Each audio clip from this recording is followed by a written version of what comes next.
Hello students, how are you students. आपको इस channel पर ना केवल graduation and post graduation physics के टॉपिक्स की सबसे आसान एक्सप्लेनेशन देखने को मिलती है, बल्कि आपको साथ के साथ ये भी बताया जाता है कि आपको एग्जाम में क्या और कैसे लिख के आना है, ताकि आप सिर्फ एक वीडियो देख के ही अपने नोट्स बना सकें और एग्जाम्स में बहुत अच्छे मार्क्स ला सकें। इसी कैटेगरी में आगे बढ़ते हुए आज हम बात करेंगे quantum mechanics identical particles chapter के नेक्स्ट इंपॉर्टेंट टॉपिक के बारे में, जिसका नाम है constructing symmetric and anti symmetric wave function for a system of 3 4 up to n identical particles and Slater determinant. देखिए स्टूडेंट्स, इससे पिछले लेक्चर में हमने एक ऐसे सिस्टम के लिए symmetric and anti symmetric wave function को कंस्ट्रक्ट करना सीखा था जिसमें हमारे पास दो आइडेंटिकल पार्टिकल्स होते थे। आज हम एक ऐसा सिस्टम कंसिडर करेंगे जिसमें हमारे पास 3 नॉन इंटरेक्टिंग आइडेंटिकल पार्टिकल्स होंगे और उसके लिए हम symmetric and anti symmetric wave function का एक्सप्रेशन जो है वो रिप्रेजेंट करना सीखेंगे। और साथ के साथ हम 4 particles and up to n identical particles वाले सिस्टम के लिए symmetric and anti symmetric wave function को कैसे लिखा जाता है उसके बारे में भी बात करेंगे। देखिए स्टूडेंट्स, अगर आप आज का टॉपिक अच्छे से समझना चाहते हैं तो सबसे पहले आपको पता होना चाहिए कि आखिरकार आइडेंटिकल पार्टिकल्स क्या होते हैं, क्लासिकल आइडेंटिकल पार्टिकल्स क्या होते हैं, principle of distinguishability of classical identical particles क्या होता है, क्वांटम आइडेंटिकल पार्टिकल्स क्या होते हैं and principle of indistinguishability of quantum identical particles क्या होता है, symmetric and anti symmetric wave function क्या होता है, सिमेट्राइजेशन पोस्टुलेट क्या होता है। इन सभी पॉइंट्स को हमने पूरी डिटेल में इस लेक्चर में डिस्कस किया था, जिसका लिंक आपको ऊपर आई बटन में और नीचे आइडेंटिकल पार्टिकल्स की प्लेलिस्ट दी हुई है उसमें मिल जाएगा। और साथ के साथ आपको ये पता होना चाहिए कि आखिरकार पार्टिकल एक्सचेंज ऑपरेटर क्या होता है। क्वांटम मैकेनिक्स में पार्टिकल एक्सचेंज ऑपरेटर हमें क्या करके देता है, जिसको हमने पूरी डिटेल में इस लेक्चर में डिस्कस किया था। इसका लिंक भी आपको नीचे आइडेंटिकल पार्टिकल्स की प्लेलिस्ट में मिल जाएगा। अगर आपको ये दो टॉपिक्स क्लियर हैं तभी आप आज का टॉपिक जो है वो अच्छे से समझ सकते हैं। और साथ के साथ आपको दो आइडेंटिकल पार्टिकल्स के लिए symmetric and anti symmetric wave function कैसा लिखा जाता है उसके बारे में भी नॉलेज होनी चाहिए। मींस आपको ये टॉपिक भी जो है वो क्लियर होना चाहिए, तो आपको आज का टॉपिक जो है वो समझना बहुत इजी हो जाएगा।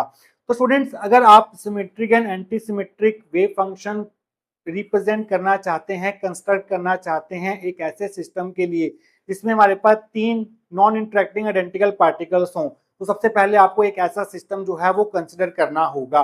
तो इसके लेक्चर की शुरुआत में आप क्या लिखेंगे, consider a system having 3 non interacting identical particles. तो सबसे पहले हम एक सिस्टम कंसिडर करेंगे जिसमें हमारे पास 3 आइडेंटिकल पार्टिकल्स होंगे। मींस वो पार्टिकल जो है वो इनडिस्टिंग्विशेबल होंगे और साथ के साथ नॉन इंटरेक्टिंग होंगे।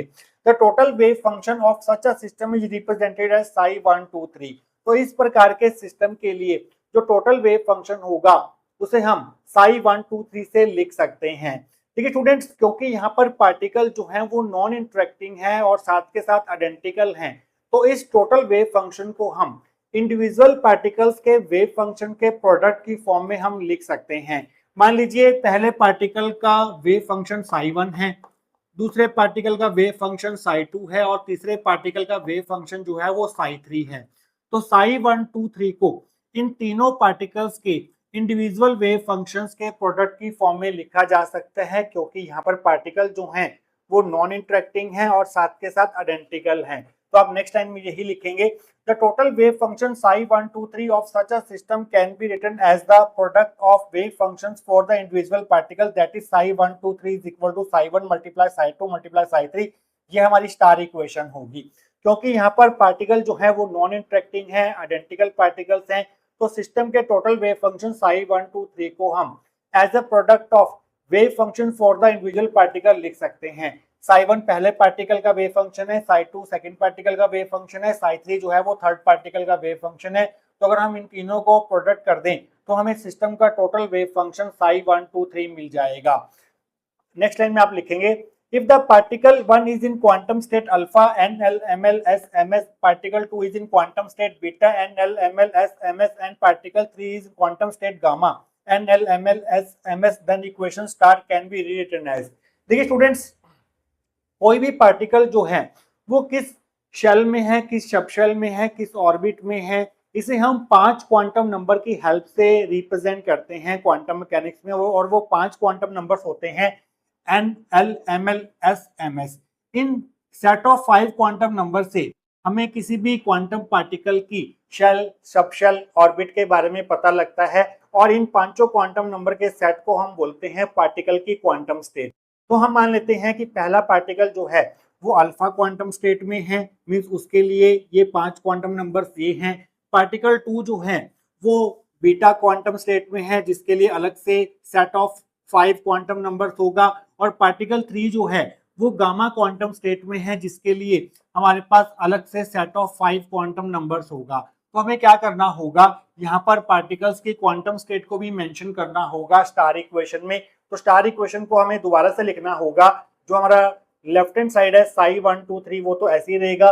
हमें फर्स्ट, सेकंड, थर्ड पार्टिकल की क्वांटम स्टेट भी मेंशन करनी होगी। साई 1 को हमें इस तरह से लिखना होगा, साई 1 और फर्स्ट पार्टिकल की क्वांटम स्टेट को हम नीचे लिखेंगे, दैट इज अल्फा। इसी तरह से साई 2 और सेकंड पार्टिकल की क्वांटम स्टेट को हम नीचे लिखेंगे बीटा। साई 3 और थर्ड पार्टिकल की क्वांटम स्टेट गामा को हम यहाँ पर नीचे लिखेंगे।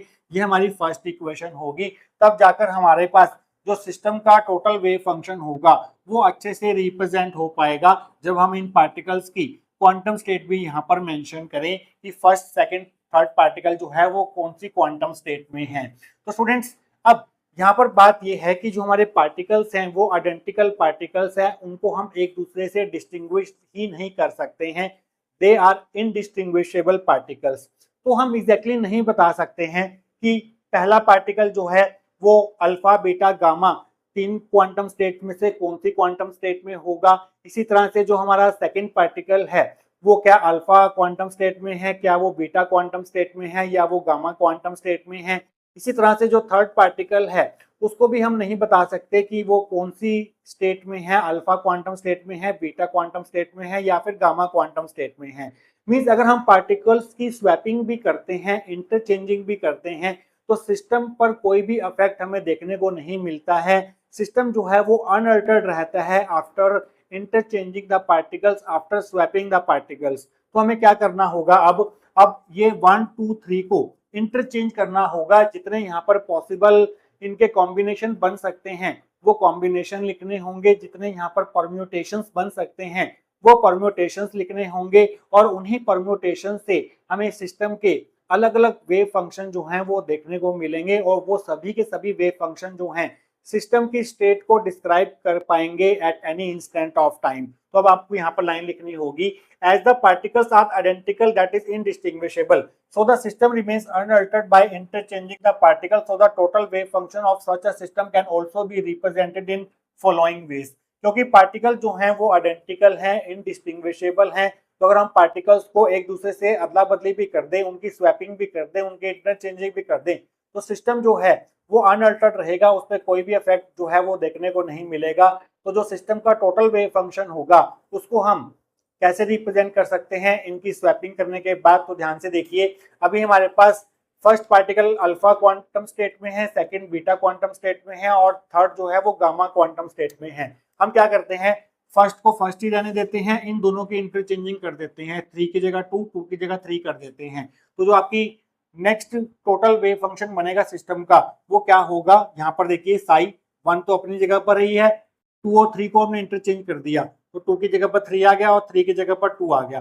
साई अल्फा 1 हमारे पास ऐसे ही रहेगा, साई बीटा 2 की जगह पर 3 कर दिया, साई गामा और 3 की जगह पर 2 कर दिया। ये हमारी सेकंड इक्वेशन होगी। तो ये वाला वेव फंक्शन जो है वो भी सिस्टम को डिस्क्राइब कर पाने में पूरी तरह से सक्षम है eight any instant of time. अब हम क्या करते हैं, सेकंड पार्टिकल को फिक्स कर देते हैं और फर्स्ट और थर्ड पार्टिकल को इंटरचेंज करते हैं। तो पहले हम साई 2 1 3 लिखेंगे, तो यहाँ पर आ जाएगा Sai alpha 2, psi beta 1, psi gamma 3। तो अब क्या करते हैं, 2 को 2 ही रहने देते हैं, इन दोनों की पोजीशन जो है वो इंटरचेंज कर देते हैं।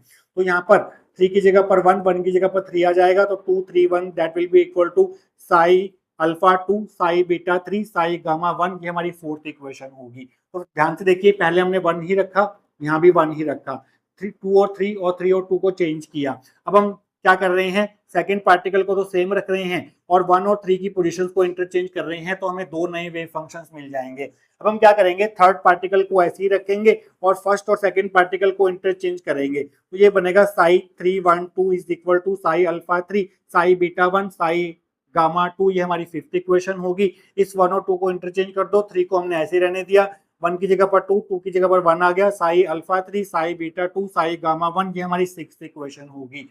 तो 1 2 3 नंबर से हम 6 पॉसिबल कॉम्बिनेशन जो हैं वो बना सकते हैं। कैसे बना सकते हैं, एक बार ध्यान से देख लीजिए। हमारे पास 3 नंबर्स हैं 1 2 3, तो इनके हम 6 पॉसिबल कॉम्बिनेशन कैसे बनाएंगे, पहले हम 1 को 1 रहने देंगे और इन दोनों की पोजीशन तो हमने चेंज कर दी है, 3 2 आ गया। अब हम क्या करते हैं, 2 को पहले लिख देते हैं और बाकी दो पार्टिकल्स को आप पहले जहां मर्जी लिख लो, हम पहले 1 लिख लेते हैं फिर 3 लिख देते हैं।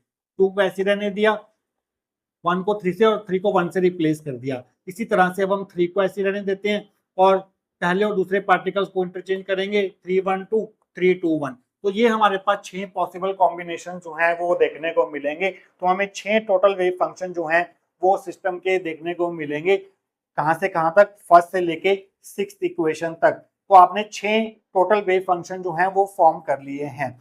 तो स्टूडेंट्स, ये सारे के सारे वेव फंक्शन जो हैं वो सिस्टम को डिस्क्राइब कर पाएंगे।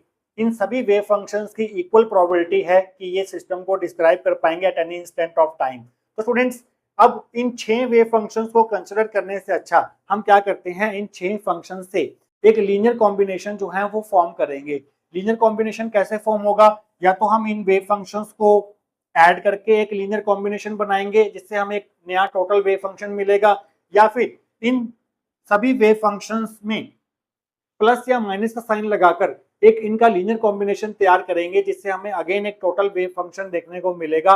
और वो जो टोटल वेव फंक्शन हमें मिलेगा इनके लीनियर कॉम्बिनेशन से, इन 6 के 6 वेव फंक्शंस के लीनियर कॉम्बिनेशन से, वो प्रॉपर वेव फंक्शन होगा जो कि सिस्टम को डिस्क्राइब कर पाने में पूरी तरह से सक्षम होगा। तो ये लाइंस आपको यहाँ पर पहले लिखनी पड़ेंगी। Now all these wave functions 1 to 6 have equal likelihood to describe the system at any instant. Therefore, the linear combination of these 6 wave functions give the proper description of the system. अब हम यहाँ पर हमने 6 wave functions तो बना लिए हैं और ये 6 के 6 वेव फंक्शन जो हैं वो इक्वल प्रोबेबिलिटी रखते हैं, इनकी इक्वल चांसेस हैं कि ये सिस्टम को डिस्क्राइब कर पाएंगे at any instant of time. तो इससे अच्छा हम क्या करते हैं, इन सभी 6 वेव फंक्शंस का ये लीनियर कॉम्बिनेशन बना लेते हैं और वो जो लीनियर कॉम्बिनेशन होगा इन 6 वेव फंक्शंस का, वो हमें प्रॉपर डिस्क्रिप्शन देगा इस हमारे गिवन सिस्टम का, जिसमें हमारे पास 3 नॉन इंटरेक्टिंग आइडेंटिकल पार्टिकल्स हैं। तो स्टूडेंट्स, जब हम इन 6 के 6 वेव फंक्शंस को ऐड करके एक लीनियर कॉम्बिनेशन तैयार करेंगे जिससे हमें एक नया टोटल वेव फंक्शन मिलेगा, और वो जो नया टोटल वेव फंक्शन होगा वो हमारे पास सिस्टम के सिमेट्रिक वेव फंक्शन को रिप्रेजेंट करेगा, जैसा कि हमारे पास सिस्टम ऑफ 2 आइडेंटिकल पार्टिकल्स वाले केस में भी हमें देखने को मिल रहा था कि जितने भी हमारे पॉसिबल वेव फंक्शंस हैं अगर हम उनको ऐड करके उनका लीनियर कॉम्बिनेशन बनाते हैं तो जो हमें एक नया वेव फंक्शन मिलता है वो सिस्टम के सिमेट्रिक वेव फंक्शन को रिप्रेजेंट करता है। तो यहाँ पर आप लिखेंगे the totally symmetric wave function psi s for the given system obtained by the linear combination of these 6 wave functions is given as. तो हम क्या करेंगे, इन 6 के 6 वेव फंक्शंस को ऐड करेंगे। पहला वेव फंक्शन है साई 1 2 3, दूसरा वेव फंक्शन है साई 1 3 2, तीसरा वेव फंक्शन है साई 2 1 3, चौथा है साई 2 3 1, पांचवा है साई 3 1 2, छठा है साई 3 2 1। तो इन 6 के 6 वेव फंक्शंस को ऐड करके जो हमें एक नया वेव फंक्शन मिला है वो हमारे पास सिस्टम का टोटली सिमेट्रिक वेव फंक्शन होगा जिसे हम साई एस से डिनोट करेंगे। देखिए स्टूडेंट्स, हमारे पास क्वांटम मैकेनिक्स में कोई भी वेव फंक्शन तब तक कंप्लीट नहीं होता जब तक उसको हम नॉर्मलाइज ना कर दें। नॉर्मलाइज करने के बाद ही हमारा वेव फंक्शन जो है वो वैलिड वेव फंक्शन माना जाता है। तो हमें क्या करना होगा, यहाँ पर एक नॉर्मलाइजेशन कांस्टेंट n से भी मल्टीप्लाई करना होगा। ये हमारे पास 7th इक्वेशन होगी जहां पर n जो है वो नॉर्मलाइजेशन कांस्टेंट है। क्योंकि हमारा जो सिस्टम है वो 3 आइडेंटिकल पार्टिकल से मिला के बना है, तो इस केस में जो नॉर्मलाइजेशन कांस्टेंट की वैल्यू होगी वो 1/√3 फैक्टोरियल होगी, और 3 फैक्टोरियल जो है वो हमारे पास 6 होता है। तो जो नॉर्मलाइजेशन कांस्टेंट है वो 1/√6 के बराबर होगा। जितने हमारे पास नंबर ऑफ पार्टिकल्स हैं सिस्टम में उसका आपको फैक्टोरियल लेके स्क्वायर रूट करना होता है और उसको 1 से डिवाइड करना होता है तो वो हमारे पास नॉर्मलाइजेशन कांस्टेंट की वैल्यू होती है गिवन सिस्टम के लिए। जब हमारे पास दो आइडेंटिकल पार्टिकल्स वाला सिस्टम था तो वहां पर हमारे पास नॉर्मलाइजेशन कांस्टेंट की जो वैल्यू थी वो थी 1/√2 फैक्टोरियल। अगर हमारे पास 3 आइडेंटिकल पार्टिकल्स वाला सिस्टम है तो हमारे पास नॉर्मलाइजेशन कांस्टेंट की जो वैल्यू होगी वो 1/√3 फैक्टोरियल होगी। इसी तरह से 4 पार्टिकल्स वाले सिस्टम के लिए नॉर्मलाइजेशन कांस्टेंट की वैल्यू 1/√4 फैक्टोरियल हो जाएगी। इसी तरह से अगर हमारे पास सिस्टम में n नंबर ऑफ पार्टिकल्स हैं तो उस केस में नॉर्मलाइजेशन कांस्टेंट की वैल्यू जो है वो 1/√n फैक्टोरियल हो जाएगी। इस तरह से आप इसको याद रखेंगे, जितने नंबर ऑफ पार्टिकल्स होंगे सिस्टम में उसका फैक्टोरियल करके उसका स्क्वायर रूट करना है और उसे 1 से डिवाइड करना है तो आपको नॉर्मलाइजेशन कांस्टेंट मिलेगा। तो आप यहाँ पर लाइन लिखेंगे where n is normalization constant whose value is 1/√3 factorial that is 1/√6 for a system of 3 non-interacting identical particles। हमारे गिवन सिस्टम में 3 नॉन इंटरेक्टिंग आइडेंटिकल पार्टिकल्स हैं तो n की वैल्यू जो है वो हम यहाँ पर 1/√3 फैक्टोरियल लेंगे या फिर आप इसे 1/√6 भी लिख सकते हैं। तो n हमारा आ गया 1/√3 फैक्टोरियल, ये हमारी 8th इक्वेशन होगी। तो हम क्या करेंगे, इस n की वैल्यू को यहाँ पर पुट करेंगे और psi123 psi132 psi213 psi231 psi312 psi321 की वैल्यू जो है वो हमने 1 to 6 इक्वेशन में लिखी हुई है। इनकी वैल्यूज उठाकर हम यहाँ पर पुट करेंगे। तो आप लिखेंगे using 1 2 3 4 5 6 and 8 in 7 we get. तो आप ध्यान से देखिए psi s is equal to जो हमारे पास सिमेट्रिक वेव फंक्शन है हमारे गिवन सिस्टम का वो हो जाएगा, n की जगह हमने पुट कर दिया 1/√3 फैक्टोरियल बड़ी ब्रैकेट स्टार्ट psi123 की वैल्यू है हमारे पास psi alpha 1 psi beta 2 psi gamma 3 plus psi132 की वैल्यू क्या बनेगी, पहले 1 आएगा मीन psi अल्फा 1, फिर 3 आएगा मीन psi बीटा 3, फिर 2 आएगा मीन psi गामा 2। psi213 की वैल्यू क्या बनेगी, psi alpha 2 psi beta 1 psi gamma 3। इसी तरह से हमारे पास psi231 की वैल्यू क्या बनेगी, psi alpha 2 psi beta 3 psi gamma 1। इसी तरह से psi312 की क्या वैल्यू बनेगी, psi alpha 3 psi beta 1 psi gamma 2। इसी तरह से psi321 की क्या वैल्यू बनेगी, psi alpha 3 psi beta 2 psi gamma 1। तो स्टूडेंट्स ये हमारे पास final totally symmetric wave function आ गया है सिस्टम ऑफ 3 आइडेंटिकल पार्टिकल्स के लिए जो कि नॉन इंटरेक्टिंग पार्टिकल्स हैं। अभी हमें क्या करना है, इस वेव फंक्शन को समेशन की फॉर्म में कैसे लिखते हैं वो देखना है और नेक्स्ट सेक्शन में हम इस सिस्टम के लिए एंटीसिमेट्रिक वेव फंक्शन का जो एक्सप्रेशन होगा वो क्या होगा उसको भी देखेंगे नेक्स्ट सेक्शन के अंदर। तो स्टूडेंट्स लास्ट सेक्शन में हमने देखा था कि जो हमारा सिस्टम था 3 नॉन इंटरेक्टिंग आइडेंटिकल पार्टिकल्स वाला, उसके लिए हमारे पास 6 टोटल वेव फंक्शन जो हैं वो फॉर्म हो रहे थे और उनका जो लीनियर कॉम्बिनेशन हमने बनाया था उन सभी वेव फंक्शंस को ऐड करके वो हमें सिस्टम का टोटली सिमेट्रिक वेव फंक्शन दे रहा था जिसे हमने साई एस से डिनोट किया था, जिसका एक्सप्रेशन जो है वो कुछ इस प्रकार से था। और यहाँ पर हमने नॉर्मलाइजेशन कांस्टेंट जो है वो 1/√3 फैक्टोरियल लिया था क्योंकि हमारे पास 3 आइडेंटिकल पार्टिकल्स थे सिस्टम के। ये हमारे पास 9th इक्वेशन होगी। तो स्टूडेंट्स इस पूरी की पूरी 9th इक्वेशन को शॉर्टकट मेथड में समेशन की फॉर्म में कैसे लिख सकते हैं, जैसा हमने 2 पार्टिकल्स वाले सिस्टम के लिए लिखा था सिमेट्रिक वेव फंक्शन को समेशन फॉर्म में, ठीक वैसे ही हम इस 3 आइडेंटिकल पार्टिकल्स के सिमेट्रिक वेव फंक्शन को समेशन की फॉर्म में कैसे लिखेंगे। यहाँ पर समेशन आएगा और समेशन की जो लिमिट्स होंगी वो 1 2 जितने हमारे पास नंबर ऑफ पार्टिकल्स हैं 3 हैं तो 3 फैक्टोरियल का मतलब 6 मींस इस समेशन को एक्सपेंड करके हमें 6 टर्म्स जो हैं वो देखने को मिलेंगी 1 2 3 4 5 6। तो लिमिट जो है वो 1 से लेके 3 फैक्टोरियल रहेंगी। जितने नंबर ऑफ पार्टिकल्स हैं उसका फैक्टोरियल लेके आपको ऊपर लिखना है। 3 फैक्टोरियल की वैल्यू 6 होती है मींस समेशन को एक्सपेंड करके हमें 6 टर्म्स मिलने वाली है। यहाँ पर हम एक पार्टिकल एक्सचेंज ऑपरेटर लेंगे। पार्टिकल एक्सचेंज ऑपरेटर को हमने 2 पार्टिकल सिस्टम वाले टॉपिक में P12 लिखा था क्योंकि यहाँ पर हमारे पास 3 पार्टिकल्स हैं तो हम पार्टिकल एक्सचेंज ऑपरेटर को सिंपली P कैप से डिनोट करेंगे और यहाँ पर आ जाएगा Sai alpha 1 Sai beta 2 Sai gamma 3। तो स्टूडेंट्स जब आप इस समेशन को एक्सपेंड करेंगे तो आपको ये 6 टर्म जो है वो देखने को मिलेंगी और पी कैप जो है यहाँ पर वो पार्टिकल एक्सचेंज ऑपरेटर है और इसको हम परम्यूटेशन ऑपरेटर भी बोल सकते हैं क्योंकि ये 1 2 3 का हमें परम्यूटेशन करके देगा। 1 2 3 का 6 पॉसिबल परम्यूटेशंस पॉसिबल हो सकते हैं। तो स्टूडेंट्स जब हम इस समेशन को एक्सपेंड करेंगे तो हमें क्या देखने को मिलेगा, ध्यान से देखिए, हमें मिलेगा psi s is equal to 1/3 factorial, और यहाँ पर हमारे पास पहले क्या आएगा, पहले ये सेम टर्म ऐसी आ जाएगी, मीन्स यहाँ पर हम कोई भी परम्यूटेशन नहीं करेंगे, पहले Sai alpha 1 Sai beta 2 Sai gamma 3। अब हम क्या करेंगे, परम्यूटेशन करना स्टार्ट करेंगे। ये पी कैप ऑपरेटर जो है वो परम्यूटेशन करना स्टार्ट करेगा इन नंबर्स 1 2 3 की। तो पहले हम क्या करेंगे, 1 को ऐसे ही रहने देंगे और 2 और 3 को एक्सचेंज कर देंगे। तो यहाँ पर साई बीटा 3 साई गामा 2 आ जाएगा।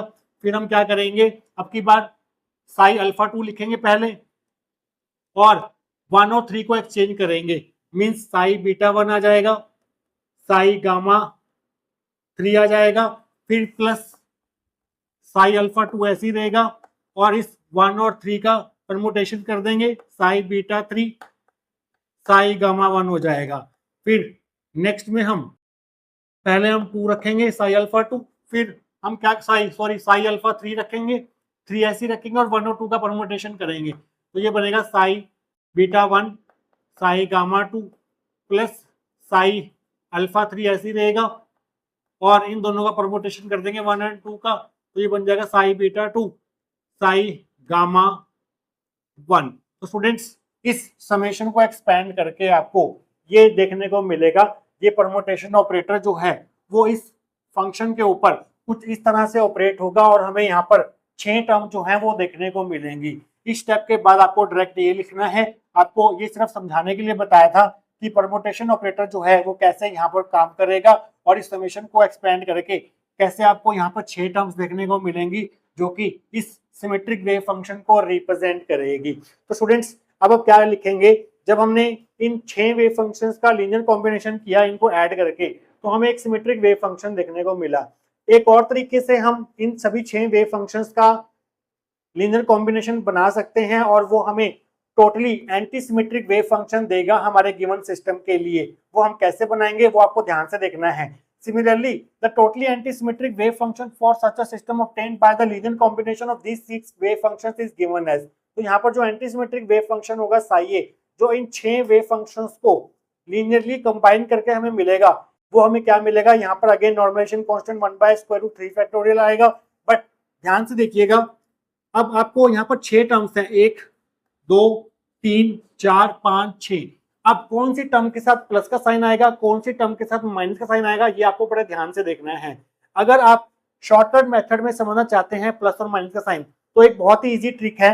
हमने यहाँ पर 1 2 3 लिख दिया और 1 2 3 लिख दिया। अगर हम क्लॉकवाइज डायरेक्शन में पेयरिंग करेंगे तो हमारे पास प्लस का साइन आएगा, अगर हम एंटी क्लॉकवाइज डायरेक्शन में पेयरिंग करेंगे तो माइनस का साइन आएगा। ये शॉर्टकट मेथड में आपको बता रहा हूँ। तो हम यहाँ से स्टार्ट करते हैं, 1 2 3 इस तरह चलते हैं क्लॉकवाइज डायरेक्शन में। पहले प्लस साइन आएगा, मीन्स पहले आप साई अल्फा 1 लिखेंगे, फिर साई बीटा 2 लिखेंगे, फिर साई गामा 3 लिखेंगे। आपने यहाँ से स्टार्ट किया, इस तरह से गए आप, आपका प्लस साइन यहाँ पर आ गया। अब हम क्या करेंगे, 1 से ही एंटी क्लॉकवाइज डायरेक्शन में जाएंगे तो अब की बार साइन जो है वो माइनस का आएगा। 1 से जा रहे हैं, पहले हम लिखेंगे साई अल्फा 1, फिर आएगा हमारे पास एंटी क्लॉकवाइज डायरेक्शन में 3 साई बीटा 3, फिर हमारे पास 2 आएगा साई गामा 2। तो यहाँ पर हमें माइनस साइन देखने को मिलेगा क्योंकि अब की बार हम एंटी क्लॉकवाइज डायरेक्शन में गए हैं। अब आप 2 को पकड़ लो, 2 से स्टार्ट करो, 2 3 1 पे जाओ क्लॉकवाइज डायरेक्शन में, तो अगेन प्लस का साइन हमें देखने को मिलेगा, साई अल्फा 2। क्लॉकवाइज में 2 के बाद 3 आता है और फिर 3 के बाद 1 आता है, तो यहाँ प्लस का साइन आ गया। फिर अब आप 2 से एंटी क्लॉकवाइज डायरेक्शन में जाओगे तो आपको माइनस का साइन देखने को मिलेगा, माइनस। एंटी क्लॉकवाइज डायरेक्शन में 2 के बाद आता है 1, फिर आता है 3। अब 3 को पकड़ लो, इस 3 को पकड़ लो और 3 से आप क्लॉकवाइज डायरेक्शन में जाओ, 3 1 2, तो आपको प्लस साइन लगाना है, plus psi alpha 3 psi beta 1, 3 के बाद 1 आएगा क्लॉकवाइज में और 1 के बाद आएगा 2। उसके बाद आप 3 से एंटी क्लॉकवाइज डायरेक्शन में जाओ, 3 से आप एंटी क्लॉकवाइज डायरेक्शन में जाओ, 3 2 1 लिखो, तो माइनस का साइन आपको देखने को मिलेगा।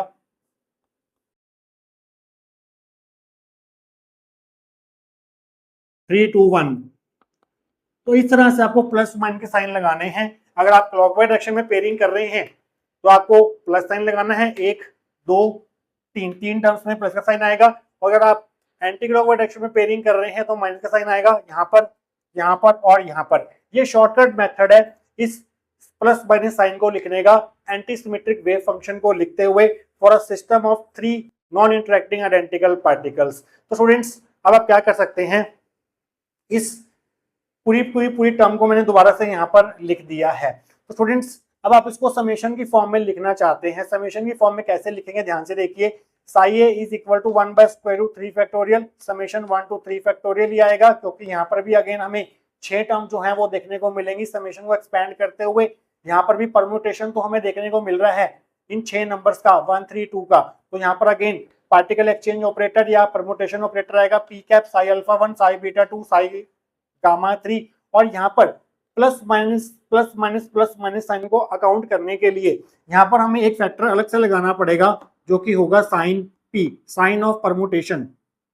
अब साइन ऑफ परम्यूटेशन क्या होगा, ये तो मैंने आपको याद रखने के लिए क्लॉकवाइज एंटी क्लॉकवाइज मेथड से आपको बताया, बट बुकिश लैंग्वेज के लिए इस साइन पी की जो वैल्यू है +1 कब होगी, -1 कब होगी, वो आप ध्यान से देखिए। साइन पी की वैल्यू +1 होगी इवन परम्यूटेशन के लिए। मींस अगर आप 0 2 4 टाइम्स में स्वैपिंग करते हैं पार्टिकल्स की तो प्लस का साइन हमें देखने को मिलेगा। प्लस साइन आपको यहां पर देखने को मिल रहा है, यहां पर देखने को मिल रहा है और यहां पर देखने को मिल रहा है, क्योंकि ये इवन परम्यूटेशन है।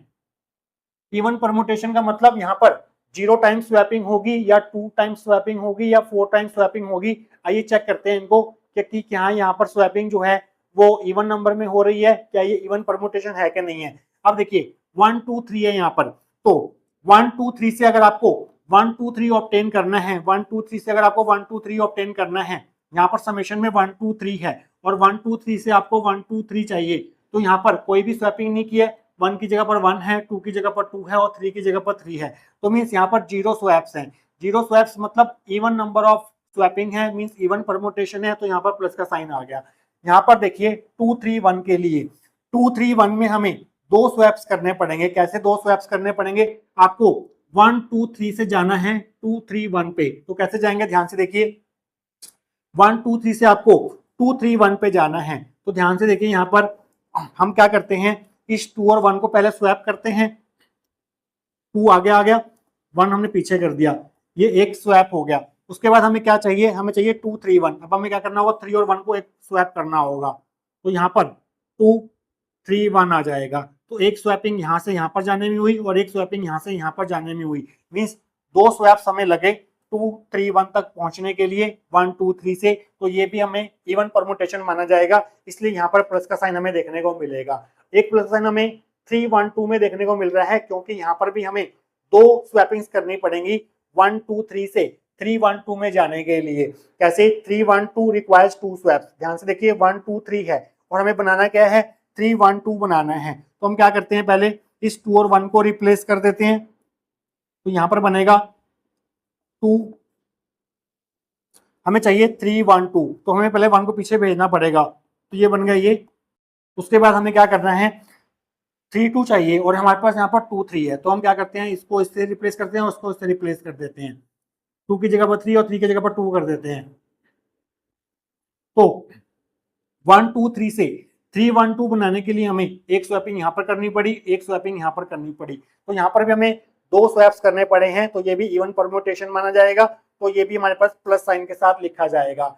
ये बुकिश मेथड है प्लस और माइनस साइन को ध्यान में रखने का, बट इजी मेथड है आपको याद रखने का कि आप क्लॉकवाइज और एंटी क्लॉकवाइज मेथड से प्लस और माइनस साइन एग्जाम में लिख सकते हैं। तो स्टूडेंट्स साइन पी की वैल्यू -1 होगी ऑड परम्यूटेशन के लिए, मींस जब हमारे पास स्वैपिंग का नंबर 1 होगा 3 होगा 5 होगा and so on. Example minus का साइन कहां पर है, यहां पर है 1 3 2 में, 2 3 1 में, 2 1 3 में और 3 2 1 में। तो आइए चेक करते हैं कि क्या यहाँ पर ऑड नंबर में स्वैपिंग्स हो रही हैं कि नहीं हो रही हैं। तो ध्यान से देखिए, फॉर एग्जांपल 1 3 2 रिक्वायर्स 1 स्वैप, हमें 1 2 3 से 1 3 2 बनाना है, तो देखिए ध्यान से इन दोनों को इंटरचेंज कर दो, तो ये बन जाएगा 1 3 2। तो हमें 1 2 3 से 1 3 2 बनाने के लिए एक स्वैप लगा सिर्फ, मींस ऑड परम्यूटेशन माना जाएगा। तो यहाँ पर साइन जो है वो माइनस का आएगा, जो कि हमने यहाँ पर माइनस साइन लगा रखा है। इसी तरह से 2 1 3 से 2 1 3 बनाने के लिए हमें भी एक स्वैप लगेगा। कैसे?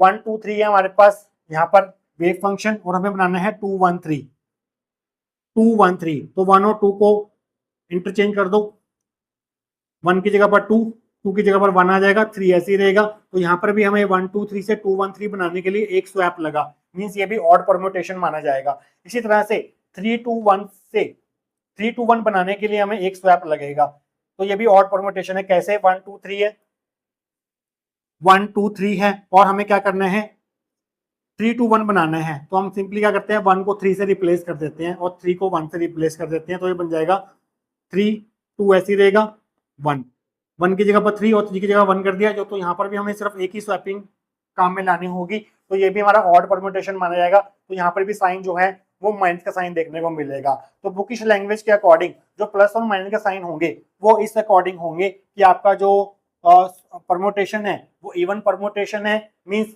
वो टर्म ऑब्टेन करने के लिए आपको 0 2 4 स्वैप्स करने पड़ रहे हैं, तो साइन जो है वो प्लस का होगा।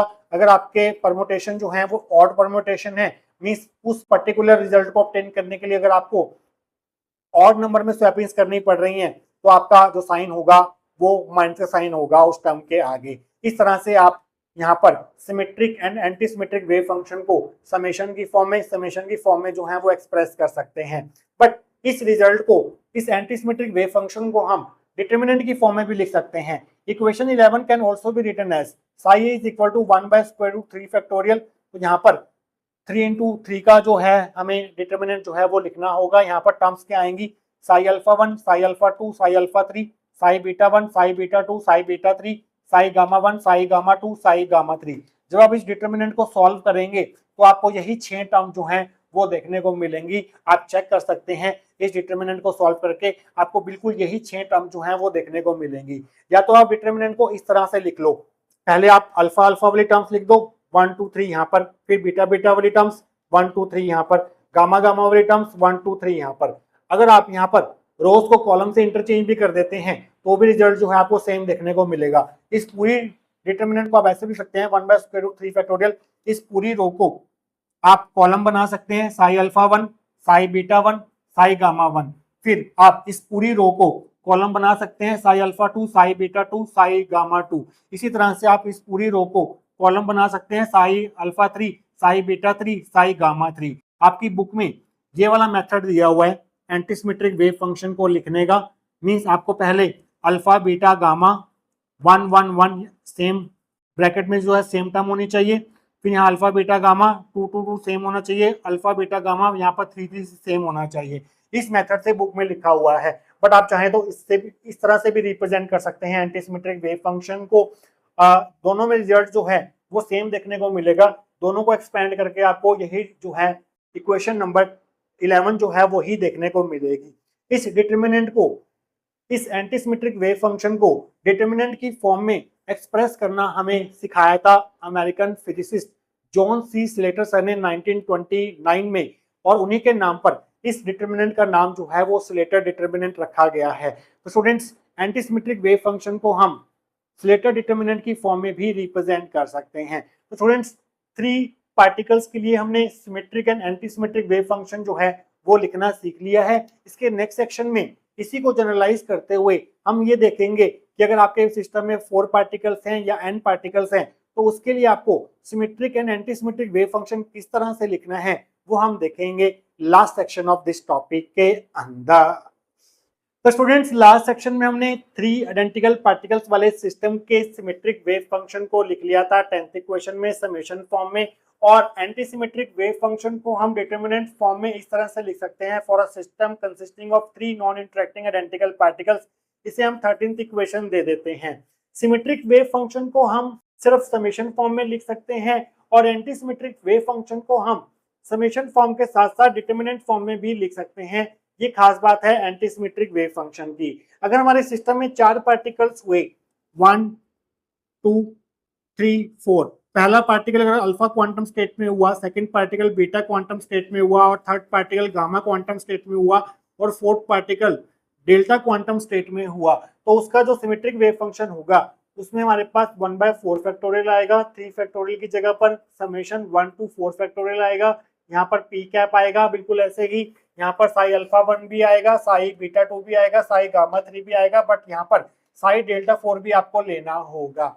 इस चीज का आप ध्यान रखेंगे। तो ये हमारे पास सिमेट्रिक वेव फंक्शन होगा किसके लिए, सिस्टम ऑफ 4 आइडेंटिकल पार्टिकल्स के लिए। और एंटी सिमेट्रिक वेव फंक्शन को डिटरमिनेंट फॉर्म में हम कुछ इस तरह से लिख पाएंगे इस सिस्टम के लिए, जिसमें 4 पार्टिकल्स होंगे, 1/4 फैक्टोरियल, डिटरमिनेंट का sign, sign alpha 1, sign beta 1, sign gamma 1, sign delta 1, sign alpha 2, sign beta 2, sign gamma 2, sign delta 2, sign alpha 3, beta 3, sign gamma 3, sign delta 3, sign alpha 4, sign beta 4, sign gamma 4, sign delta 4। तो यहाँ पर हमारे पास ये determinant form होगी anti symmetric wave function of system of 4 identical particles के लिए। तो एन आइडेंटिकल पार्टिकल्स में क्या होगा, मान लीजिए हमारे सिस्टम में n number of identical particles हैं, 1 से लेके capital N number of identical particles हैं। पहला पार्टिकल जो है वो हम मान लेते हैं N1 स्टेट में है, second particle N2 quantum state में है, third particle N3 quantum state में है, fourth particle N4 quantum state में है, और nth पार्टिकल की जो क्वांटम स्टेट है वो Nn है। तो इस केस में जो हमारे पास सिमेट्रिक वेव फंक्शन होगा इस n पार्टिकल सिस्टम के लिए वो हो जाएगा 1/n factorial summation 1 to n factorial आ जाएगा। यहाँ पर p कैप आएगा, साई और अल्फा की जगह पर क्या आएगा N1 1, साई बीटा की जगह पर क्या आएगा N2 2 अप टू साई, इस लास्ट में हमारे पास जो nth पार्टिकल है उसकी क्वांटम स्टेट है Nn, और यहाँ पर आ जाएगा कैपिटल N। तो सिमेट्रिक वेव फंक्शन को कुछ इस तरह से रिप्रेजेंट कर पाएंगे। एंटी सिमेट्रिक वेव फंक्शन को डिटरमिनेंट की फॉर्म में कैसे लिख पाएंगे, 1/n factorial alpha beta up to delta की जगह पर ये वाले क्वांटम स्टेट्स आ जाएंगी, Sai N1 1, Sai N2 1, Sai Nn 1। इसी तरह से यहाँ पर अल्फा बीटा गामा डेल्टा की जगह पर ये वाली क्वांटम स्टेट्स आ जाएंगी, Sai N1 2, Sai N1, Sai N2 2, Sai Nn 2। इसी तरह से सबसे लास्ट कॉलम में हमारे पास ये वाली क्वांटम स्टेट्स आ जाएंगी, अल्फा बीटा गामा डेल्टा की जगह पर sign N1n, sign N2n, sign Nn। तो इस तरह से आप एंटी सिमेट्रिक वेव फंक्शन को लिख पाएंगे किसके लिए, system of n identical particles के लिए। तो स्टूडेंट्स हमने देखा कि जो हमारा आइडेंटिकल पार्टिकल सिस्टम होता है जिसमें हमारे पास 3 पार्टिकल्स हो, 4 पार्टिकल्स हो, या n पार्टिकल्स हो, या 2 पार्टिकल्स वाला सिस्टम हो हमारे पास, तो उस केस में जो एंटी सिमेट्रिक वेव फंक्शन होता है उसे हम डिटरमिनेंट फॉर्म में भी लिख पाते हैं, जिसे हम बोलते हैं स्लेटर डिटरमिनेंट। इन डिटरमिनेंट्स को हम बोलते हैं स्लेटर डिटरमिनेंट, जो कि एक मेथड है एंटी सिमेट्रिक वेव फंक्शन को रिप्रेजेंट करने का, किसके लिए, फॉर अ सिस्टम ऑफ